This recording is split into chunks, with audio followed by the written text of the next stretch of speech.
स्वागत है आप सभी का हमारे अपने YouTube channel chemistry bye Manorama पे।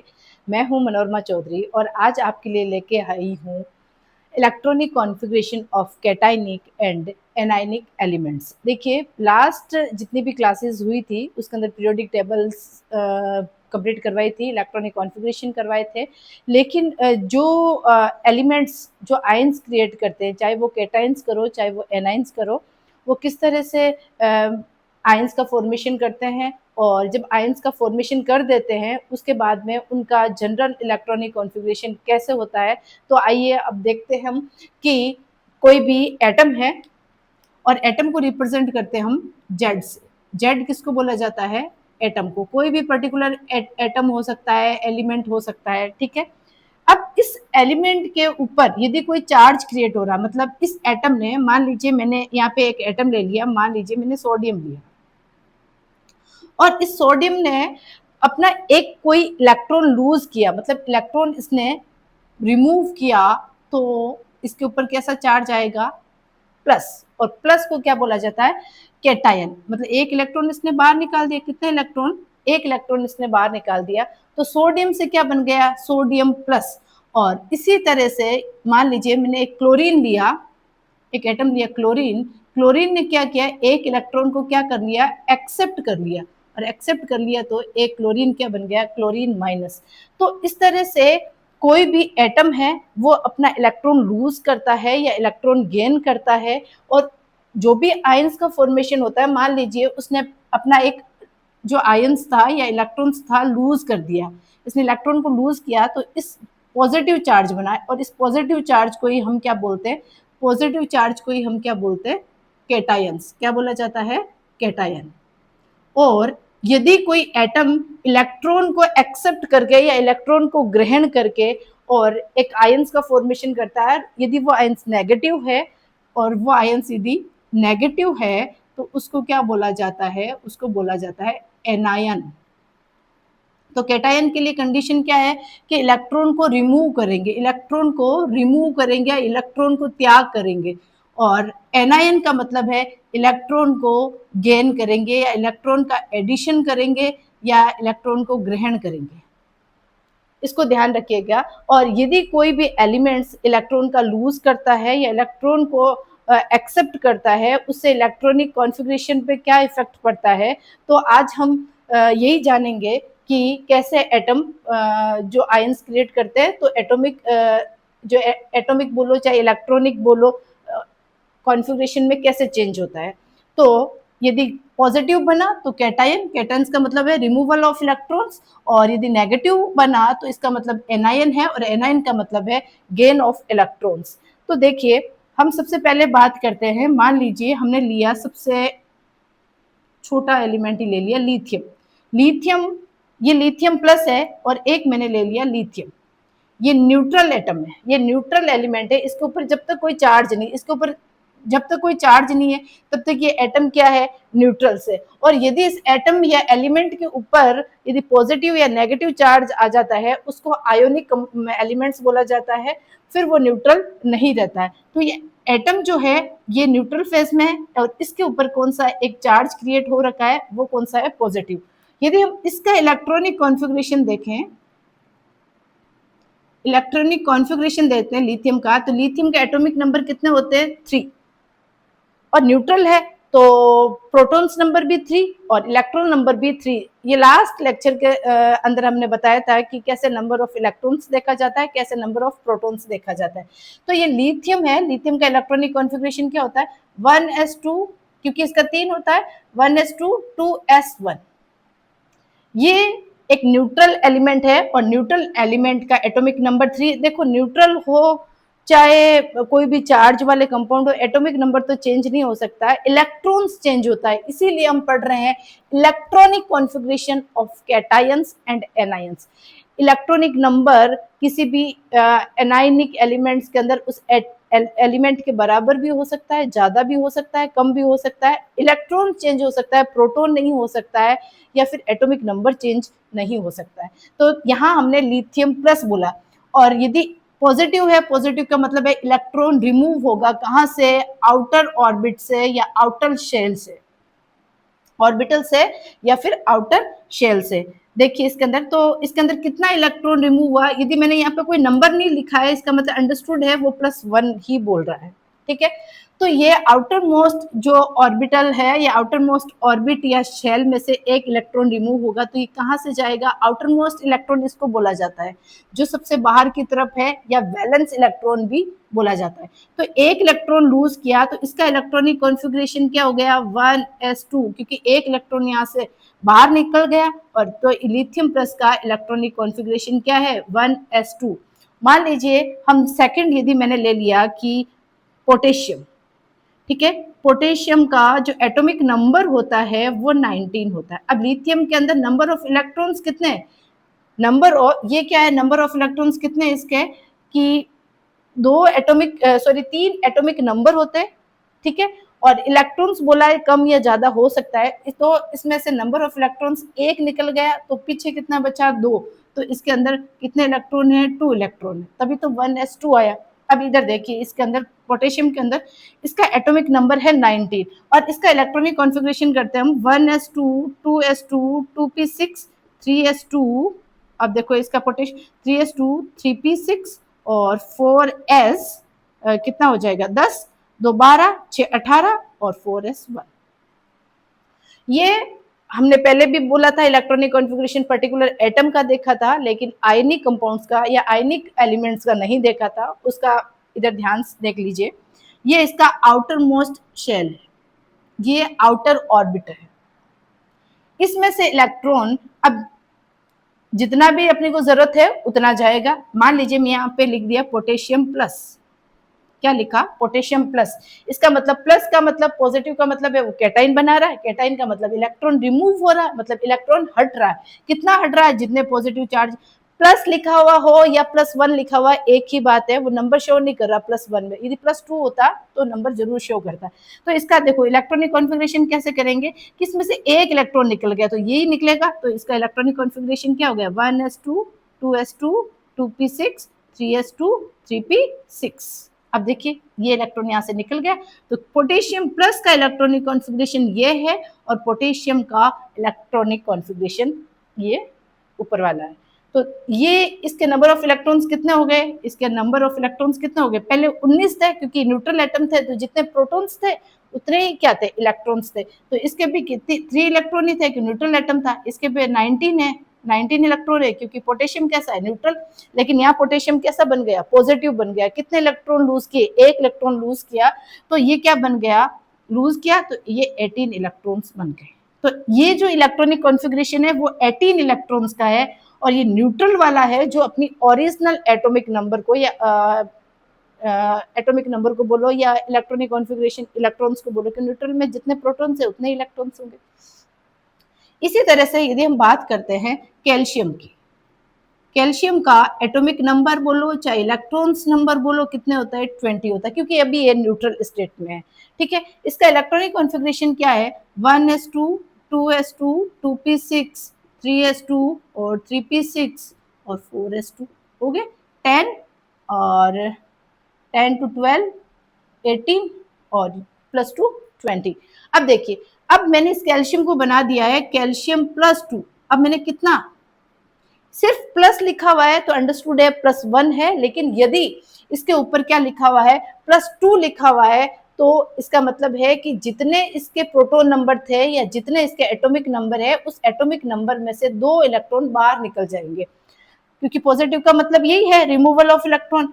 अब देखिए ये इसके इलेक्ट्रॉन्स भी कितने हैं, 20, इसके प्रोटॉन्स भी कितने हैं, 20, लेकिन हमने क्या बना दिया कैल्शियम +2, कितने इलेक्ट्रॉन रिमूव होंगे, ये वाला आउटर मोस्ट के इलेक्ट्रॉन बाहर जाएंगे, और इसका जो इलेक्ट्रॉनिक कॉन्फ़िगरेशन बनेगा 1s2, 2s2, 2p6, 3s2, 3p6, ये देखिए 3p6।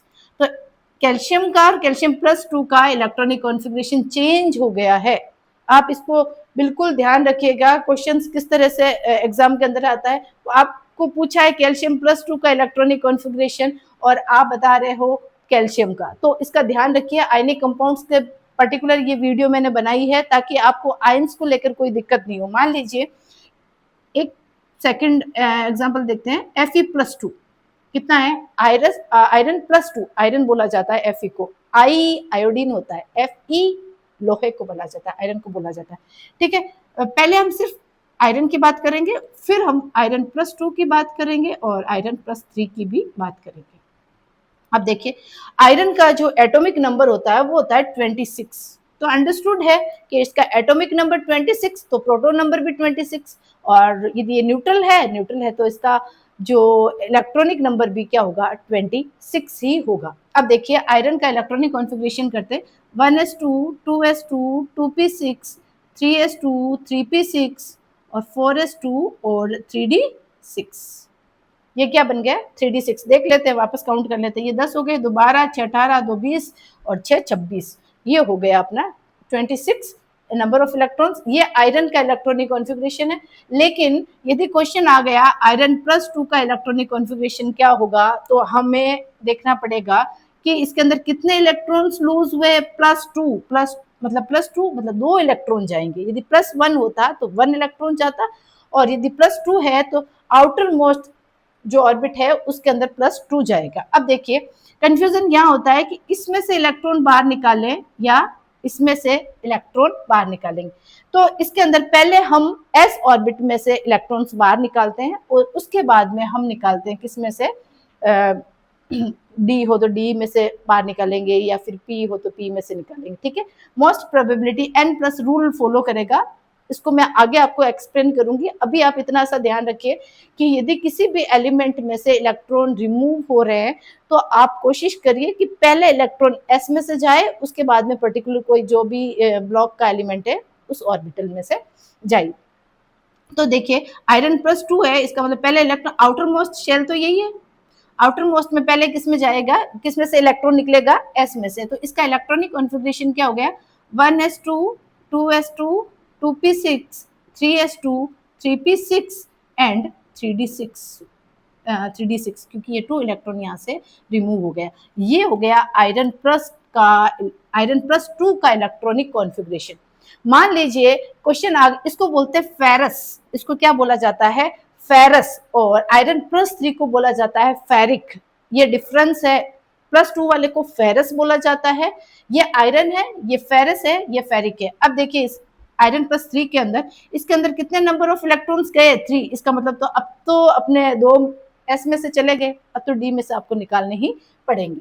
कितने निकालने पड़ेंगे, क्योंकि अपने को रिक्वायरमेंट कितने निकालने की है, 3 निकालने की, तो 2 इसमें से जाएंगे, 1 इसमें से जाएगा। तो इसका इलेक्ट्रॉनिक कॉन्फ़िगरेशन यहाँ तक तो एज इट इज ही रहेगा, कोई दिक्कत नहीं। 1s2, 2s2, 2p6, ये as it is 3s2 and 3p6। अब इलेक्ट्रॉन्स कितने लूज करने हैं अपने को, 3। तो एस में से 2 गए, डी में से 1 गया, तो डी में फिर बचे कितने, 5। ये तो 3d5 आ गया। क्या आ गया, 3d5। तो आपको पर्टिकुलर एलिमेंट का पता होना चाहिए कि आयरन का कितना होता है, आयरन +2 का कितना होता है, आयरन +3 का कितना होता है। इसी तरह से यदि देखिए कि सपोज करिए कि एक क्रोमियम दे दिया, एक क्रोमियम +2 दे दिया, या +3 मान लीजिए, +3 वाला कर लेते। तो क्रोमियम का जो एटॉमिक नंबर कितना होता है, स्कैडनियम, टाइटेनियम, वेनेडियम, क्रोमियम 24 पे आता है। कितना, 24 पे आता है। तो ये न्यूट्रल एटम है, न्यूट्रल एलिमेंट है, तो जितने प्रोटॉन्स है उतने इलेक्ट्रॉन्स है। इसका इलेक्ट्रॉनिक कॉन्फ़िगरेशन क्या होगा, 1s2, 2s2, 2p6, 3s2, 3p6, 4s2, 3d4 होना चाहिए।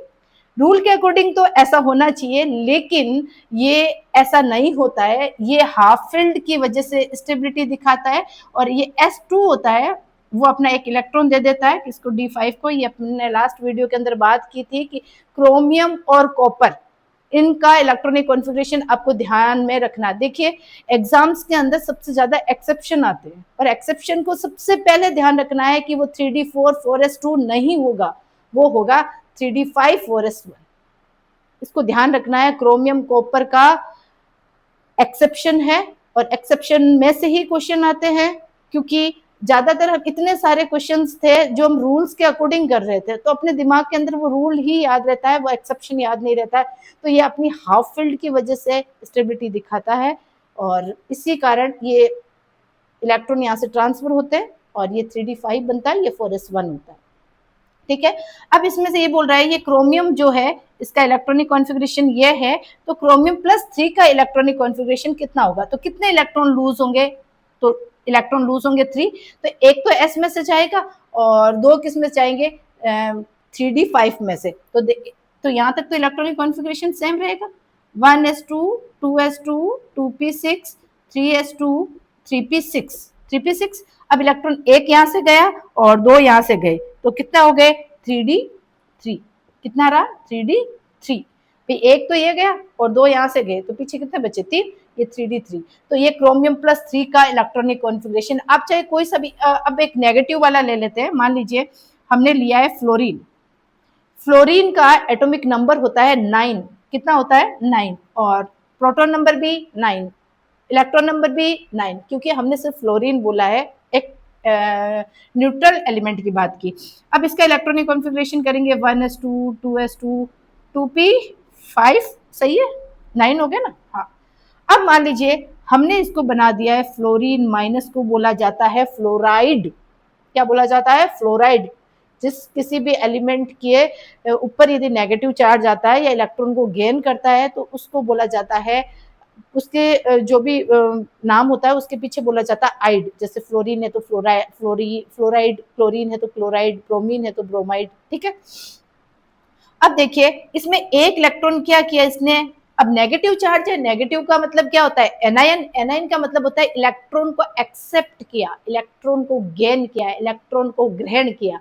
कितना इलेक्ट्रॉन ग्रहण किया, अब देखते हैं भैया कितना किया, -1 है, तो अपन यहाँ पे एक इलेक्ट्रॉन कहाँ पी में, तो मैक्सिमम नंबर ऑफ इलेक्ट्रॉन्स कितने होते हैं पी ऑर्बिटल के अंदर, मैक्सिमम नंबर ऑफ इलेक्ट्रॉन्स होते हैं 6, और अभी तक अपने पास में कितना है 5, तो इसका इलेक्ट्रॉनिक कॉन्फ़िगरेशन क्या हो जाएगा, एक इलेक्ट्रॉन एक्सेप्ट यहाँ होगा ना, ये तो एस फुल है, ये 2s भी फुल है, 2p के अंदर एक इलेक्ट्रॉन की कमी, और ये भाई साहब कह रहे हैं हमें तो एक इलेक्ट्रॉन ही चाहिए, ओके, तो 1s2 2s2 2p6, तो इसके नंबर ऑफ इलेक्ट्रॉन्स कितने हो गए फ्लोराइड के 10।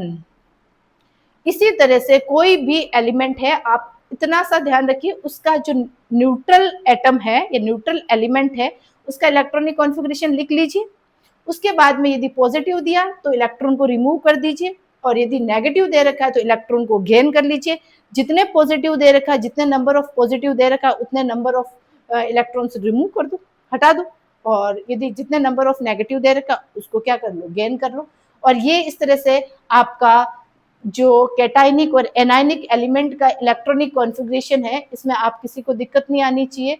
और देखिए ये सारे एटम्स जो आयंस का फॉर्मेशन करते हैं, इसका आप एक बार अपनी कॉपी के अंदर नोट डाउन कर लीजिए। देखिए मैं जो आपको यहाँ पे पढ़ा रही हूँ, सबसे ज्यादा आपका फायदा ये है कि मैं वो जितना बड़ा टॉपिक है उस टॉपिक को मैं चाहती हूँ कि आप उसको कम से कम मतलब लैंग्वेज, बहुत कम लैंग्वेज यूज कर रही हूँ, और मतलब जितना शॉर्ट होना होता है कि भाई इतना शॉर्ट करती हूँ कि उसमें से क्वेश्चन बाहर नहीं जाए और आपका भी काम चल जाए।